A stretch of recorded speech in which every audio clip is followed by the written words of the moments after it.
अलवर से एक बड़ी खबर इस बीच आपको बता दें, रिश्वतखोर कर्मचारी गिरफ्तार, 15,000 रुपए रिश्वत लेते रजिस्ट्री बाबू गिरफ्तार। एसीबी ने आरोपी को गिरफ्तार किया। उप पंजीयक कार्यालय के रजिस्ट्री बाबू गिरफ्तार। कार्रवाई की भनक लगते ही एक आरोपी फरार हो गया।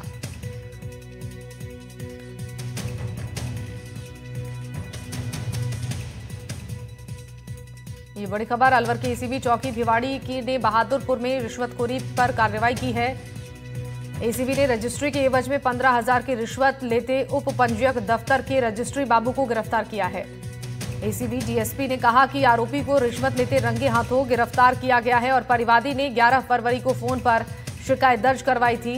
शिकायत के सत्यापन के दौरान रिश्वतखोरी की पुष्टि हुई। एसीबी ने रजिस्ट्री बाबू दिनेश मीणा को रिश्वत लेते हुए गिरफ्तार किया है, जबकि दूसरा बाबू जितेंद्र कार्रवाई की भनक लगते ही फरार हो गया। इस मामले में उप पंजीयक की भूमिका की जांच की जाएगी। उधर परिवादी ने कहा कि रजिस्ट्री देने के एवज में कमर्शियल में कन्वर्ट के लिए 68,000 का चालान जमा कराने की बात कही गई, लेकिन संबंधित बाबू ने रिश्वत की डिमांड की। मेरे को परिवादी के द्वारा 11/2 को टेलीफोन आया था कि साहब मेरी रजिस्ट्री लेने की एवज में मेरे से उप पंजीयन कार्यालय के 2 बाबू जो हैं 15,000 रुपये रिश्वत मांग रहे हैं, जिसका मैंने कांस्टेबल को भिजवा के सत्यापन करवाया।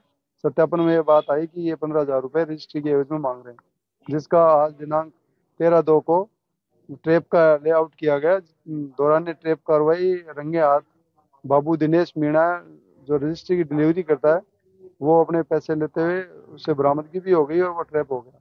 दूसरा बाबू जितेंद्र था जो कार्रवाई की भनक लगते हुए यहाँ से फरार हो गया, जिसको पकड़ने के प्रयास जारी है।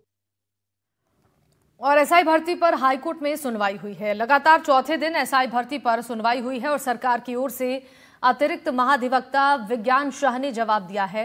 उन्होंने कहा कि हम एसआई भर्ती को लेकर फैसला लेने की दिशा में थे, मामला न्यायालय में अधीन आने से फैसला लटका रहा।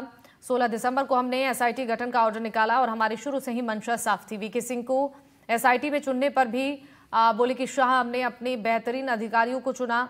और वीके सिंह को लेकर कोर्ट ने पूछा कि आखिर इसकी क्या प्रासंगिकता है। एसआई भर्ती कोर्ट में घसीटने वालों की मंशा गलत है। शाह ने कहा हम आरपीएससी के सदस्यों को सस्पेंड नहीं कर सकते हैं और कल फिर से हाईकोर्ट में इस मामले को लेकर सुनवाई जारी रहेगी।